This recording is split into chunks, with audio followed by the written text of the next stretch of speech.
सभी का स्वागत है। 2A क्वेश्चन सॉल्व करने वाले हैं। तो 1A and 1B we have already solved. 2A जो क्वेश्चन है वो मेरे को कहीं नहीं मिल रहा था इसका सॉल्यूशन, बट स्टिल मैं आप लोगों के लिए लेकर आई क्योंकि मुझे पता है यूट्यूब पे कहीं नहीं मिलने वाला है आपको इस तरीके से। तो चैनल को लाइक शेयर सब्सक्राइब आप कर दीजिए अगर आपने नहीं किया है, और अपने फ्रेंड्स को शेयर कर देना। अब आपके पास बैक टू बैक सॉल्यूशंस 2-4 दिन में ही सारा पूरा पेपर सॉल्व करके मैं डाल देने वाली हूँ। Here the question is estimate the extreme values of the function x cube plus y cube minus 63 x plus y plus 12 x y. So this is the question. और आपको ये फंक्शन जो दिया हुआ है x cube plus y cube minus 63 of x plus y plus 12 x y, इस function से आपको maximum value minimum value find, जितनी वैल्यूज़ आपके पास आ सके उतनी वैल्यूज़ फाइंड करनी। तो चलिए सॉल्व करते हैं इस क्वेश्चन को। फंक्शन हमारे पास है x cube plus y cube minus 63 को मैंने एक्स में और वाई में दोनों में सेपरेट कर दिया है, minus 63 x minus 63 y plus 12 x y. So हमारे पास ये फंक्शन है। अब हमें क्या करना है, जब भी हमें एक्सट्रीम वैल्यूज़ फाइंड करनी है, इसका मतलब this is the question of maxima and minima. और नंबर 1 स्टेप हमारी जो होती है वो होती है सारी की सारी वैल्यूज़ को फाइंड कर लेना। तो सारी वैल्यूज़ को फाइंड कर लेना का क्या मतलब है, एफ एक्स। तो एफ एक्स क्या होता है, del f upon del x. Del f upon del x find करेंगे, यानी कि जो फंक्शन है एफ उसको हम एक्स के रिस्पेक्ट में पार्शियली डिफरेंशिएट करेंगे। पार्शियली डिफरेंशिएट करेंगे मतलब y will be taken as constant, y को हम कांस्टेंट की तरह ट्रीट करेंगे, मतलब एक्स एक्स का डिफरेंशिएशन करेंगे और वाई को हम कांस्टेंट मानेंगे। तो यहाँ पे एक्स क्यूब का डिफरेंशिएशन क्या हो जाएगा, 3x स्क्वायर, वाई क्यूब आपका हो जाएगा 0, माइनस 63x का क्या हो जाएगा, माइनस 63x का हो जाएगा माइनस 63 एक्स का 1 हो जाएगा, माइनस 63 वाई का हो जाएगा 0, और 12 एक्स वाई का क्या हो जाएगा, 12 एक्स का हो गया 1, वाई आपका कांस्टेंट था। तो आपके पास बेसिकली एफ ऑफ एक्स क्या आ गया, 3x स्क्वायर माइनस 63 और प्लस 12 वाई। ये वैल्यू आपको याद रखनी, ये वैल्यू हमारी आ गई है एफ एक्स की। अब जब आप ऐसे ही एफ वाई निकालेंगे, यानी कि del f upon del y निकालेंगे, तो आपके पास आ जाएगा 3y square minus 63 plus 12 x. अगर आपको एफ एक्स निकालना आया तो एफ वाई भी आप इजीली निकाल लेंगे, इसलिए मैंने एक एक करके उसको नहीं निकाल के बताया, आपको डायरेक्टली बता दिया है कि एफ एक्स और एफ वाई क्या हो जाएंगे। और हमें क्या वैल्यूज़ चाहिए होती हैं, तो अब हम और वैल्यूज़ को फाइंड कर लेते हैं। एक्स एक्स इसका क्या मतलब होता है, del square f upon del x square, मतलब del f upon del x का again partially differentiation with respect to x. तो आपको डेल अपॉन डेल एक्स निकालना है, del f upon del x का। Del f upon del x क्या आया था आपके पास, 3x square minus 63 plus 12y। अब इसको अगर आप x के रिस्पेक्ट में पार्शियली डिफ्रेंशिएट करेंगे तो आपके पास 3 2 6x हो जाएगा, यहाँ पे माइनस 63 ज़ीरो हो जाएगा, कांस्टेंट है, 12y भी ज़ीरो हो जाएगा क्योंकि पूरा का पूरा कांस्टेंट है। तो आपके पास क्या आ गया, एफ एक्स एक्स, आपके पास एफ एक्स एक्स आ गया 6x। सिमिलरली अगर आप एफ वाई वाई निकालें तो एफ वाई वाई आपके पास क्या आ जाएगा, 6y आ जाएगा। तो ये हमने सारी वैल्यूज़ निकाल ली हैं, एफ एक्स एक्स और एफ एफ वाई वाई। अभी एक और वैल्यू है उसको भी हमें फाइंड आउट करना है, तो वो भी हम फाइंड आउट कर लेते हैं। वो कौन सी वैल्यू है, वो है एफ एक्स वाई। तो एफ एक्स वाई का क्या मतलब होता है, एक्स का differentiation partially differentiation del f upon del y पे, या फिर डेल अपॉन डेल वाई भी आप कर सकते हो, del f upon del x से। कंटिन्यूस फंक्शन होगा तो आंसर सेम ही आने वाला है। तो यहाँ पे डेल अब अपन करते हैं डेल अपॉन डेल वाई कर लेते हैं।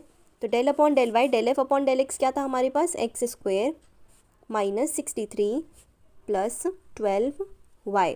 तो यहाँ से आपके पास क्या आ जाएगा, एक्स स्क्वायर का डिफ्रेंसिएशन 0 होगा क्योंकि y के रिस्पेक्ट में कर रहे हैं, माइनस 63 कॉन्स्टेंट है, 0 हो जाएगा, 12y का y का 1 हो जाएगा, और आपका आंसर क्या आ जाएगा, 12 आ जाएगा। तो आपके पास आंसर 12 आ जाएगा। अगर इसके प्लेस पे हमारे पास हो जाता y, अच्छा डिवाइड जैसा लगेगा ना, आपको ऐसे नहीं करती हूँ फिर मैं, तो ये आपको डिवाइड जैसा लगेगा, नहीं तो अगर इसी के प्लेस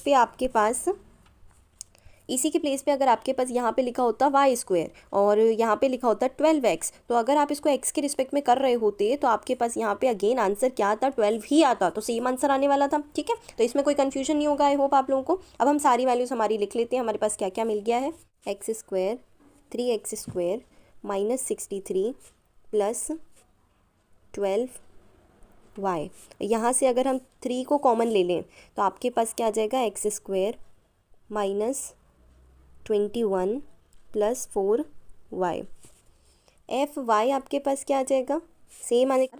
एफ वाई वाई को हम कहते हैं टी, एंड एस क्या होता है, एफ एक्स वाई, और ये क्या है आपके पास 12। तो ये सारी वैल्यूज़ हमारे पास आ गई हैं। अब हम सेकेंड नंबर स्टेप पे चलते हैं।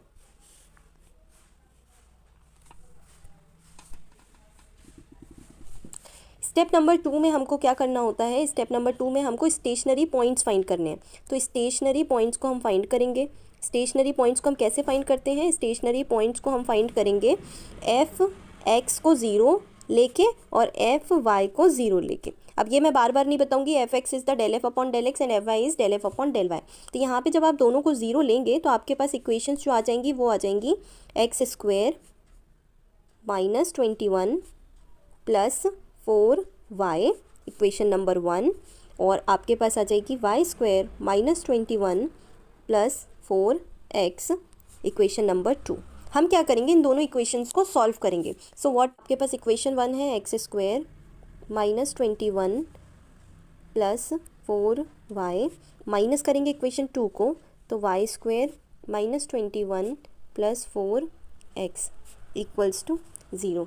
यहाँ से आपके पास -21 माइनस माइनस प्लस 21 कैंसिल हो जाएगा। आपके पास आ जाएगा x square minus y square plus 4y minus 4x equals to 0। इसको हम और सिंप्लीफाई कर सकते हैं। X square minus y square है, ये आपको x plus Y, x minus y वाली आइडेंटिटी देता है। तो x minus y, x plus y लिख दिया हमने। -4 यहाँ से हम कॉमन लेंगे। -4 हमने इसलिए लिया है ताकि आपके पास ये एक्स माइनस वाई बन जाए। ये x माइनस वाई बन गया। अब यहाँ से हम x माइनस वाई को कॉमन ले लेते हैं और यहाँ से आपके पास क्या बचेगा अंदर, x प्लस वाई माइनस का 4। तो ये वैल्यू आपके पास बची है। यहाँ से हम इंडिविजुअली आंसर निकालेंगे तो आपके पास एक आएगा x इक्वल्स टू वाई और एक आ जाएगा x plus y equals to 4। इसको टू वाई और आपके पास आया है x plus y equals to 4। सबसे पहले हम x equals to y check करेंगे इक्वेशन नंबर 1 में। तो इक्वेशन नंबर 1 हमारे पास क्या थी, इक्वेशन नंबर 1 हमारे पास थी x square minus 21 plus 4y equals to 0। इसमें हम x equals to y put कर दें या तो y equals to x put कर दें। तो आपके पास क्या आ जाएगा, आपके पास आ जाएगा x square minus 21 plus 4x equals to 0। ये क्वाड्रेटिक इक्वेशन बन गई है और क्वाड्रेटिक इक्वेशन को सॉल्व करना हमको आता ही है। X square minus 21 plus 4x है तो हमें चाहिए 4x माइनस, अरेंज कर लें पहले। तो इसको अरेंज किया हमने तो हमारे पास ये आ गया 21 कैसे आएगा, 3 7 से 21 और माइनस करने पे 4 आ जाएगा। तो यहाँ पे हम लिख सकते हैं ऐसे x square minus 3x plus 7x minus 21 equals to 0। तो बेसिकली आपके पास यहाँ पे एक वैल्यू बन जाएगी x minus 3 plus 7x minus 3, और इसको हम यहीं पे सॉल्व कर लें अगर, तो यहाँ पे सॉल्व कर लेंगे आपके पास आ जाएगा x माइनस 3 और आ जाएगा x प्लस 7 इक्वल्स टू 0। तो x की दो वैल्यूज़ आपके पास आ रही हैं, एक तो -7 और x की वैल्यू आ रही है 3। तो आपके पास x की दो वैल्यूज़ आ रही हैं। अब यहाँ पर हम लोग चेक कर लेते हैं।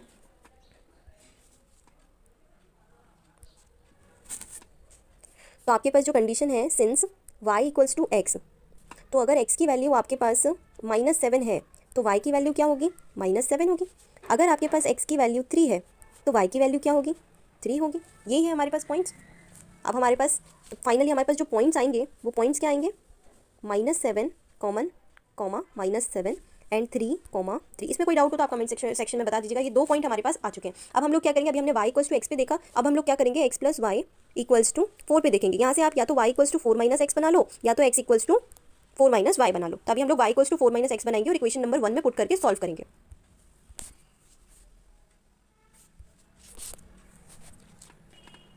तो आपके पास इक्वेशन 1 क्या है, x square minus 21 plus 4y equals to 0। यहाँ पे हमको y इक्वल्स टू क्या रखना है, 4 माइनस एक्स रखना है। तो हम पुट करके देख लेते हैं इसको, एक्स स्क्वायर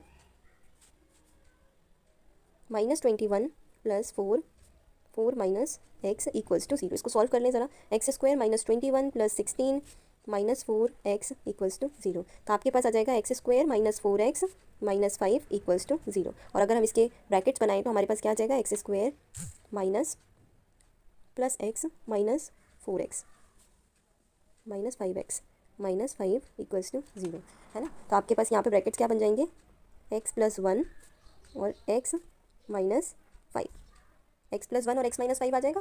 तो यहाँ से हम लोग देख लेते हैं x+1, x की वैल्यू आ गई आपके पास -1, और एक और x की वैल्यू जो है वो आपके पास क्या आ गई है, +5। सिंस y = 4 - x है, तो आपके पास x, इफ़ x आपकी वैल्यू है, x की वैल्यूज़ क्या क्या आई हैं आपके पास, -1 एंड 5, है ना। तो इफ़ x = -1, तो y = क्या हो जाएगा, 4 माइनस प्लस, तो +1 विच इज़ 5, तो y = आ जाएगा आपके पास 5, और पॉइंट क्या बन जाएगा, तो पॉइंट आपके पास बन जाएगा -1, 5। अगेन इफ़ x = आपके पास 5 है, तो y = क्या बन जाएगा, 4 - 5 -1, तो जो पॉइंट है, पॉइंट आपके पास क्या आ जाएगा, पॉइंट आ जाएगा 5, -1। तभी हम लोग देख लेते हैं हमारे पास कितने पॉइंट्स आए, और सारे पॉइंट्स पे हम कंडीशन रखेंगे हमारी मैक्सिमम मिनिमम वाली, तो हमको मैक्सिमम मिनिमम सैडल पॉइंट ही सब पता चल जाएगा, किस पॉइंट पे मैक्सिमम है, किस पॉइंट पे मिनिमम है। पॉइंट्स बने आपके पास -7, -7, 3, 3, -1, 5 और 5, -1। इन सभी पॉइंट्स पे हम लोग कंडीशन चेक करने वाले हैं। तो कंडीशन हमारी क्या है, RT - S²। तो यहाँ पे देख लेते हैं सभी पॉइंट्स पे अलग अलग RT - S² बनेंगे, क्योंकि x और y की वैल्यू हम लोग पुट करेंगे। 7 R क्या है, f(x), जो कि आपके पास है 6x, 6x, x की वैल्यू क्या है यहाँ पे, -7, तो -7, ये क्या हो जाएगा, -42 हो जाएगा।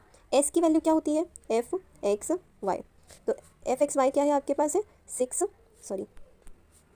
12, ये 12 ही रहेगा बिकॉज कांस्टेंट है। t क्या हो जाएगा आपके पास, fyy, fyy क्या है 6y, अगेन 6 × -7, ये हो जाएगा 42, -42, ठीक है, -42। अब हम RT - S² में वैल्यूज रखेंगे, RT - S² में वैल्यू रखी, तो R क्या हो गया, -42, T क्या हो गया आपके पास, T क्या हो गया, -42 अगेन, -S² यानी कि -12 का स्क्वायर, तो -42 × -42 आपके पास क्या आ जाएगा, आपके पास आ जाएगा 1764, 1764, माइनस माइनस प्लस हो जाएगा, यहाँ पे 144 आ जाएगा, और वैल्यू आपकी टोटली माइनस करने के बाद आ जाएगी 1620, which is greater than 0, value is greater than 0, and R is, दो चीज़ें देखते हैं हम, RT - S² is greater than 0, condition check करते हैं RT - S² कैसी है, और फिर हम देखते हैं R कैसा है, तो R इज लेस देन 0। तो जब आपके पास कंडीशन बनती है, जब आपके पास कंडीशन बनेगी RT - S² ग्रेटर देन 0, तब हम R चेक करते हैं। R अगर लेस देन 0 है, इसका मतलब है कि at point -7 we get maximum value मिलेगी, मैक्सिमम वैल्यू मिलेगी, ठीक है। तो -7 पे आपके पास क्या मिलेगी, मैक्सिमम वैल्यू मिलेगी। अब अगर आपको मैक्सिमम वैल्यू फाइंड करनी है, तो आप जो फंक्शन हमारे पास गिवन है x³ + y³ -63 x + y + 12xy, इसमें -7x के प्लेस पे -7y के प्लेस पे रखेंगे, तो आपके पास जो वैल्यू आएगी that will be the maximum value of the function. उसके बाद हम लोग, अभी हमने एक पॉइंट पे चेक कर लिया, सिमिलरली आप दूसरे पॉइंट पे चेक करिए। तो इसके बाद के सारे पॉइंट्स मैं आपको होमवर्क में दूंगी, क्योंकि बहुत लेंदी जा रही है वीडियो, ठीक है, और इतनी मैं अपलोड नहीं कर पाऊंगी। तो हमारे पास जो नेक्स्ट पॉइंट होगा 3,3, इस पर आपके पास आएगा मिनिमम पॉइंट आपके पास -1,5 और 5, -1, इन दोनों पे आएगा सैडल पॉइंट आएगा, है ना। तो मैं कंडीशंस बता देती हूँ कैसे आएगी, जैसे हमने फर्स्ट के लिए क्या सेम, वैसे आप इसके लिए करोगे, पॉइंट्स चेंज करके वैल्यूज फाइंड करना RST की, और कंडीशन में रखना। तो मिनिमम के लिए क्या कंडीशन होती है, RT - S² तो आपका ग्रेटर देन 0 होगा, और R भी आपका कैसा होगा, ग्रेटर देन 0 होगा। सैडल पॉइंट कब आता है, जब आपके पास RT - S² ग्रेटर देन 0 नहीं होता, लेस देन 0 होता है, जब हम R देखते ही नहीं है, क्योंकि जब कंडीशन ही लेस देन 0 है, तो दैट मीन्स कि आपका जो फंक्शन है वो ना तो मिनिमम वैल्यू देने वाला है, ना तो मैक्सिमम वैल्यू देने वाला है, वो देने वाला है सैडल पॉइंट, ठीक है। तो आई होप आपको ये समझ में आएगा। क्वेश्चन का सॉल्यूशन कमेंट बॉक्स में बहुत अच्छे कमेंट लिखिए, अपने फ्रेंड्स को शेयर करिए, ज़्यादा से ज़्यादा सब्सक्राइब करिए, और इसके बाद वाला भी आपको सॉल्यूशन जल्दी ही मिलने वाला है।